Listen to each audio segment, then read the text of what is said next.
이번 시간에는 제한 설계 감리 1번부터 19번 문제를 풀어보도록 하겠습니다. 1번 문제는 제한구역의 개념에 대한 OX 문제가 되겠습니다. 이 제한구역은 제한 경계에 의해서 구획된 건물 내의 공간을 의미합니다. 제한 경계를 보시면 아래 그림에 제한 경계에 대한 그림이 나와 있습니다.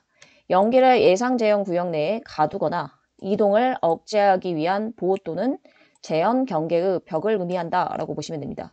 중요한 개념은 제한 경계의 폭인데 건물의 해당 층의 높이 h에서 수직거리 y를 뺀 높이를 우리는 제한 경계 폭이라고 합니다. 따라서 제한 경계의 폭이 제한 경계의 천장 또는 반자로부터 그 수직 하단까지의 거리이다 라고 보시면 되겠습니다. 제한구역이란 제한 경계에 의해서 구획된 건물 내의 공간이다. 맞는 의미가 되기 때문에 답은 1번이 되겠습니다. 2번 문제는 배출 풍도에 대해서 물어보는 OX 문제가 되겠습니다. 배출 풍도라고 하는 것은 바람풍자의 길 도자로 연기가 지나가는 길, 즉 덕트를 의미한다라고 보시면 됩니다. 예상 제한구역의 공기를 외부로 배출하는 풍도, 즉 덕트를 배출 풍도라고 보시면 되고 배출 풍도의 단면을 보시면 사각형인 경우와 원형인 경우 두 개로 나눠볼 수 있습니다. 따라서 배출 풍도의 크기를 긴 변의 길이 또는 직경으로 표시한다 라고 보시면 됩니다. 박스 안에 표를 보시면 풍도 단면의 긴 변 또는 직경의 크기에 따라서 강판의 두께가 달라진다라고 보시면 되는데 긴 변 또는 직경의 크기가 450 이하인 경우는 강판 두께가 0.5mm, 400에서 750은 0.6, 750에서 1500은 0.8, 1500에서 2250은 1, 2250을 초과하는 경우는 1.2mm의 강판 두께로 배출 풍도를 설계를 한다라고 보시면 됩니다. 배출 풍도는 아연 도금 강판 또는 이와 동등 이상의 내식성, 내열성이 있는 것으로 하며 불연 재료인 단열재로 풍도 외부에 유효한 단열 처리를 하고 강판의 두께는 배출 풍도의 크기에 따라서 다음 표에 따라서 강판 두께에 해당하는 이 두께 이상으로 할 것이라고 되어 있기 때문에 맞는 의미이겠죠. 답은 1번이 되겠습니다. 3번은 방연풍속에 대한 OX 문제가 나와 있는데 방연풍속에 대한 내용이 아니라 차압에 대한 설명이기 때문에 답은 2번 X가 되겠습니다. 차압이라고 하는 것은 제형구역에 5개의 신선한 공기를 공급하여 제형구역의 기압을 제형구역 이외의 옥내보다 높게 하여 일정한 기압의 차이를 유지하게 하는 것인데 이와 같은 압력차를 유지하는 이유는 옥내로부터 제형구역 내로 연기가 침투하지 못하도록 하는 것입니다.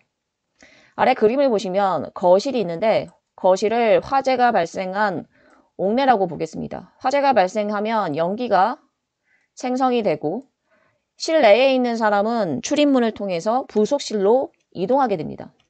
부속실로 이동하게 되는데 이 부속실이 엘리베이터가 있는 실이라고 생각하시면 되고 문을 열 때 연기가 따라갈 수 있기 때문에 이 연기가 부속실 내로 들어오지 못하도록 압력차를 만들어줘야 됩니다. 따라서 부속실에다가 공기를 급기를 해주게 되면 차압이 40파스칼 이상이 될 때 연기가 부속실 내로 따라오지 않는다라고 보시면 됩니다.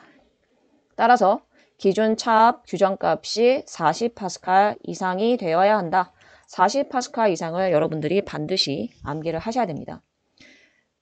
그렇다면 부속실로 피난을 한 뒤에는 부속실에 있는 출입문을 통해서 계단실로 이동을 하게 됩니다. 그러면 계단실에도 마찬가지 일정한 기압차가 있어야 되겠죠. 부속실과 계단실의 압력차는 거의 같아야 하며 차이가 나더라도 5파스칼 이하를 유지해야 된다는 기준이 있습니다. 5파스칼 이하를 유지한다. 이 부분도 같이 기억을 하시기 바랍니다. 4번 OX 문제. 옥내로부터 제형구역 내로 연기 유입을 유효하게 방지하기 위해서 3번에서는 델타 P, 즉 차압이 형성되어야 한다라고 했습니다. 제형구역의 출입문이 일시적으로 개방이 되게 되면 차압은 떨어지고 방연풍속에도 변화가 생깁니다. 따라서 이러한 차압과 방연풍속이 유지되도록 옥 외의 공기를 제형구역 내로 보충 공급하도록 하여야 한다라고 했기 때문에 답은 1번 5가 되겠습니다. 다시 한번 해설 부분에 보시면 방연 풍속을 유지하기 위해서 옥 외의 공기를 제형구역 내로 보충 공급하도록 하여야 한다라고 기억을 해주시면 됩니다. 그렇다면 방연 풍속이 무엇인지 6번 문제를 보도록 하겠습니다. 6번에 보시면 방연 풍속의 개념이 나와 있습니다. 옥 내로부터 제형구역 내로 연기의 유입을 유효하게 방지할 수 있는 풍속을 우리는 방연 풍속이다라고 하며 이때 적절한 차압도 형성되어야 하고 속도도 일정 이상 되어야 합니다. 즉 화재 발생 시에 옥내 내실자가 부속실이나 계단실로 피난할 때 연기로부터 안전하게 피난할 수 있도록 연기 침투를 차압과 풍속으로 제어한다. 즉 압력차도 있어야 되지만 일정한 풍속도 필요하다라는 것입니다. 아래 표를 보시면 계단실을 단독 재현하는 경우는 방연 풍속이 0.5m/s 이상이 되어야 하며 계단실과 부속실을 동시에 재현하는 경우 또한 0.5m/s 이상이 되어야 합니다. 비상용 승강기의 승강장을 단독 재현하는 경우 부속실과 면하는 부분이 복도인 경우도 0.5m/s 이상을 유지해야 됩니다. 다만 부속실만 단독으로 재현하면서 부속실과 면하는 부분이 거실인 경우는 방연 풍속이 0.7m/s 이상으로 상대적으로 조금 더 높아야 되겠죠. 방연 풍속이 상대적으로 조금 더 높다라고 기억을 해주시면 됩니다. 6번 문제 풀어보겠습니다. 방연 풍속 기준을 올바르게 연결하시오. 한 가지 경우 부속실만 단독으로 재현하면서 부속실과 면하는 부분이 거실인 경우만 0.7m/s 이상이고 1번의 계단실 단독 재현도 0.5m/s 이상 계단실과 부속실 동시 재현도 0.5m/s 이상 승강용 비상용 승강기 승강장을 단독 재현하는 경우 부속실과 면하는 부분이 복도라면 마찬가지 0.5m/s 이상의 방연 풍속을 유지해야 된다라고 보시면 됩니다. 5번 문제 제한구역의 구획 기준을 올바르게 연결하시오. 해설 부분에 5가지 구획 기준이 있는데 전부 다 기억을 해주시기 바랍니다. 첫 번째, 하나의 제한구역의 면적은 1000제곱미터 이내로 할 것, 즉 1000제곱미터마다 하나의 제한구역으로 구획한다라고 이해하시면 됩니다. 두 번째, 거실과 통로는 각각 재현 구획한다라고 되어 있습니다. 거실과 통로의 면적의 합이 1000을 넘지 않더라도 거실과 통로는 따로따로 재현 구획한다라고 보시면 됩니다. 통로상 재현 구역은 즉 복도를 의미하고 보행 중심선의 길이가 60m를 초과하지 않을 것이라고 했습니다. 60m마다 복도의 경우는 재현 구획한다라고 보시면 됩니다. 하나의 재현 구역은 직경 60m 원 내에 들어갈 수 있을 것.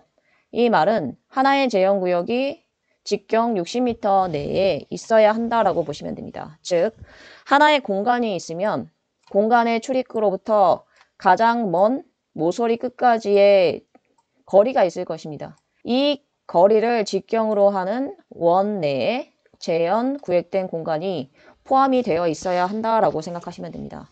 따라서 여러분들은 면적 1000제곱미터와 길이 60m, 직경 60m, 숫자 3가지를 기억을 해주시기 바랍니다. 5번째, 하나의 재현구역은 둘 이상의 층에 미치지 않도록 할 것. 즉, 층이 다른 경우에는 재현구역을 달리한다라고 여러분들이 이해하시면 될 것 같습니다. 하나의 재현구역의 면적은 그렇죠. 1000제곱미터 이내라고 했고 거실과 통로는 각각 재현 구획한다라고 했습니다. 통로상 재현구역, 즉 복도를 의미하겠죠. 따라서 60m마다 재현 구획한다라고 했습니다. 재현구역의 직경은 그렇죠. 60m 원 내에 들어갈 수 있을 것이라고 했기 때문에 기억과 연결해 주시면 됩니다. 7번 문제는 표의 내용을 먼저 보도록 하겠습니다. 앞에서 차압에 대해서 설명을 드렸고 차압은 40파스칼 이상이다 라고 했습니다.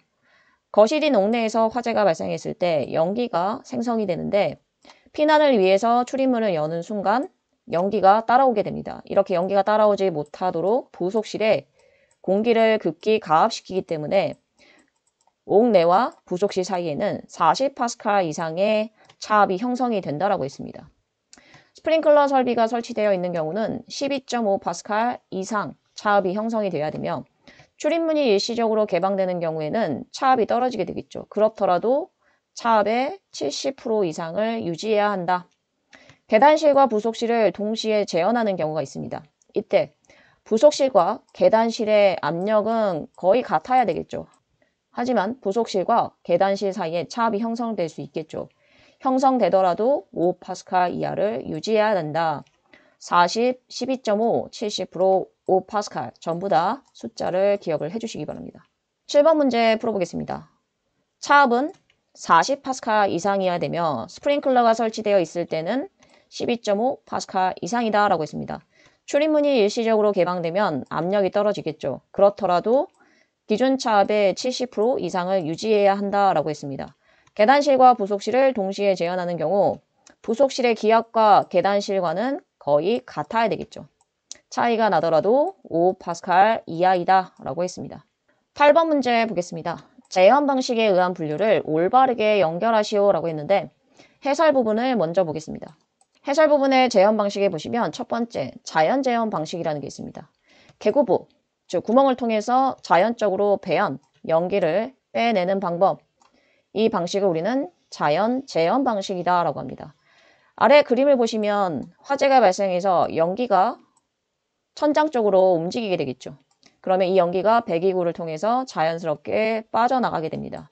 이를 우리는 자연 재현 방식이다 라고 보시면 됩니다. 두 번째는 스모크 타워 재현 방식인데 루프 모니터, 즉 지붕 위에 환풍기를 이용해서 배연하는 방식이다 라고 보시면 됩니다. 자연 재현 방식에 비해서는 훨씬 배연이 쉽겠죠. 세 번째는 기계 재현 방식인데 강제로 재현하는 방식이다. 강제로 재현하는 방식이다 라고 보시면 됩니다. 1종, 2종, 3종 기계 재현 방식이 있는데 1종의 경우에는 송풍기랑 배연기가 같이 설치가 되어 있습니다. 1종에 대한 그림을 보시면 하단에 송풍기가 있어서 급기가 이루어지고 천장 쪽에 제연기, 연기를 제거하는 기계가 있어서 이 제연기를 통해서 연기가 밖으로 배출이 잘 이루어지겠죠. 이를 우리는 1종이다 라고 하며 2종의 경우에는 송풍기만 있다라고 보시면 됩니다. 하단에 송풍기가 있고 3종의 경우에는 천장 쪽에 배연기만 있다, 즉 제연기만 있다라고 보시면 됩니다. 문제 풀어보겠습니다. 1번의 자연 재현 방식의 경우에는 화재 시에 연기를 건물 외부로 배출할 때 기계적인 송풍기나 배연기를 사용하지 않고 자연적으로 부력 또는 풍력을 이용해서 연기를 재현하는 방식, 이를 우리는 자연 재현 방식으로 보시면 됩니다. 1종, 2종, 3종이 나와 있는데 1종은 송풍기와 배연기가 같이 있는 방식, 2종은 송풍기만 있는 방식, 3종은 배연기만 있는 방식이다 라고 보시면 됩니다. 1종을 보시면 급기 및 배기 모두 강제한다 라고 했기 때문에 급기는 송풍기에 해당이 되고 배기는 배연기에 해당이 되겠죠. 둘 다 있는 방식, 화재실을 부합으로 만들어서 연기 누설을 방지한다 라고 보시면 됩니다. 3번 2종의 경우에는 송풍기만 있기 때문에 급기만 강제로 하는 방식이다. 주로 계단실 및 부속실 재현에 사용되며 피난로를 가압하여 연기 침입을 방지한다라고 보시면 됩니다. 니은과 연결을 하고 3종의 경우에는 배연기만 있기 때문에 배기만 강제를 하고 화재실을 부합으로 만들어 외부 공기 유입을 유도하는 방식이다 라고 보시면 됩니다. 9번 문제, 재현 설비를 설치해야 하는 특정 소방 대상물에 해당하는 것으로 틀린 것을 물어봤습니다. 해설 부분에 보시면 재현 설비를 설치해야 하는 특정 소방 대상물 7가지가 나와 있습니다. 첫 번째는 문화 집회시설, 종교시설, 운동시설 중에서 무대부의 바닥 면적이 200제곱미터 이상인 경우 해당 무대부에 재현 설비를 설치해야 됩니다. 보기에 보시면 1번에 같은 내용이 나와 있습니다. 무대부의 바닥 면적이 200 이상인 경우 무대부에 설치한다. 1번은 맞겠죠. 2번, 문화 집회시설 중에서 영화 상영관인데 수용 인원이 100명 이상인 경우 재현 설비를 설치합니다. 두 번째 보시면 영화 상영관으로 수용 인원이 100명 이상이다. 2번도 맞는 표현이 되겠죠. 세 번째, 지하층이나 무창층에 설치된 근린생활시설, 판매, 운수, 숙박, 위락, 의료, 노유자 시설 또는 창고 시설 중에서 물류터미널인 경우 해당 용도로 사용되는 바닥 면적이 1000제곱미터 이상인 경우 재현 설비를 설치해야 됩니다. 3번이 여기에 해당이 되겠죠. 바닥 면적이 1000 이상인 경우 지하층, 무창층에 설치된 근린생활시설, 판매, 운수, 숙박, 위락, 의료, 노유자 시설, 창고 시설 이러한 경우는 재현설비가 필요하다라고 보시면 됩니다. 네 번째, 운수시설 중에서 시외버스 정류장, 철도, 도시철도 시설, 공항시설 및 항만시설의 대기실 또는 휴게시설로서 지하층 또는 무창층의 바닥 면적이 1000 이상인 경우 이런 경우도 재현설비가 필요합니다. 지하가 이런 경우는 연면적 1000 이상인 경우 재현설비를 설치해야 한다라고 보시면 됩니다.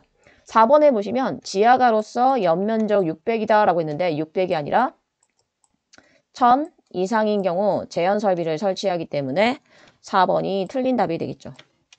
10번 문제, 재현설비 설치 장소의 재현구역 구획 기준에 대한 설명으로 틀린 거 물어봤습니다. 앞에서 설명했던 내용으로서 면적은 1000제곱미터마다 재현구획하며 직경 60m 원 내에 재현구역이 들어가야 되며 통로의 경우, 즉 복도의 경우는 60m마다 재현구획한다라고 했습니다. 거실과 통로의 경우는 각각 재현구획한다. 층이 다르면 재현구역을 달리한다. 즉 2개 이상의 층에 미치지 아니하도록 한다. 1번 면적은 1000 이내이며 직경 60m 원 내 보행중심선의 길이는 60m를 초과하지 아니한다라고 했고 하나의 재현구역은 3개 이상의 층에 미치지 아니하도록 할 것이다라고 했는데 3개가 아니라 2개이기 때문에 4번이 틀린 답이 되겠습니다. 11번 문제, 재현경계벽의 설치에 대한 설명으로 틀린 거 물어봤습니다. 해설 부분에 보시면 재현경계벽이 폭이 0.6m 이상이다 라고 되어 있습니다. 재현경계는 재현경계의 폭이 0.6m 이상이다. 이때 수직거리는 2m 이내일 것. 즉 하단에 보시면 수직거리 바닥으로부터 재현경계벽까지 밑까지의 거리가 2m 이하라고 보시면 됩니다. 1번 재현경계의 폭은 0.6m 이상이다. 맞죠? 수직거리는 2m 이내이다. 2번도 맞습니다. 3번 천장 또는 반자로부터 그 수직 하단까지의 거리를 수직거리라고 했는데 수직거리라고 하는 것은 재현경계 하단 끝으로부터 그 수직한 하부 바닥면까지의 거리입니다. 그림을 다시 보시면 재현경계 벽이 있는데 그 재현경계 벽의 하단부터 바닥까지의 거리가 수직거리이기 때문에 이번에 나와 있는 수직거리의 개념이 틀린 말이 되겠죠. 답은 3번이 되겠고 수직거리는 천장으로부터가 아니라 재현경계 하단으로부터 하부 바닥면까지의 거리이다 라고 보시면 되겠습니다. 4번 재질은 불연재료 또는 내화재료로서 가동벽, 셔터, 방화문이 포함된다. 4번도 맞는 말이 되겠습니다. 12번 문제 재현설비가 설치된 부분의 거실 바닥 면적이 400제곱미터 이상인 경우 수직거리가 2m 이하라고 했고 예상 재현구역의 직경이 40m 원의 범위를 초과한다면 이라고 했습니다. 이때 예상 재현구역의 배출량에 대해서 물어봤는데 거실의 면적이 400제곱미터 미만인 경우는 직경이나 예상 재현구역의 직경이나 수직거리에 관계없이 최저 배출량이 5000m의 세제곱 per hour입니다. 시간당 5000m의 세제곱 이상이다 라고 기억을 해주시면 됩니다. 경유 거실이 있는 경우에는 기준량의 1.5배 이상을 유지해야 된다. 1.5배 이상입니다. 하지만 거실 바닥 면적이 400제곱미터 이상인 경우는 예상 재현구역의 직경과 수직거리에 따라서 배출량이 달라진다고 보시면 됩니다. 예상 재현구역의 직경이 40m인 원 내에 있다면 수직거리에 따라서 배출량이 4만, 4만 5천, 5만, 6만으로 달라지며 예상 재현구역이 직경 40m인 원을 초과한다면 수직거리에 따라서 배출량은 4만 5천, 5만, 5만 5천, 6만 5천 이상이 된다라고 보시면 됩니다. 문제에서는 직경이 40인 원을 초과한다라고 했기 때문에 마지막 구간에 해당이 되고 수직거리가 2m 이하이기 때문에 첫 번째 2m 이하에 해당이 됩니다. 따라서 배출량은 4만 5천 이상이다. 답은 4번 4만 5천 m의 세제곱 per hour 이상이 되겠습니다. 13번 문제 바닥 면적이 400제곱미터 미만이고 예상 재현구역이 벽으로 구획되어 있는 배출구의 설치 위치로 옳은 것에 대해서 물어봤습니다. 바닥 면적이 400 미만이다 라고 했고 배출구의 설치 위치를 물어봤는데 해당 문제는 여러분들 실습실의 모습을 떠올려 주시면 됩니다. 실습실에 보시면 환풍기가 상단에 설치가 되어 있죠. 그렇다면 이 환풍기의 설치 위치는 중간보다 높은 위치이겠죠. 따라서 천장 또는 반자와 바닥 사이의 중간 위치보다 윗부분에 있다. 1번이라고 답을 찾아주시면 됩니다. 14번 문제. 바닥 면적이 400 이상의 거실에 공기 유입구의 설치 기준에 대해서 물어봤습니다.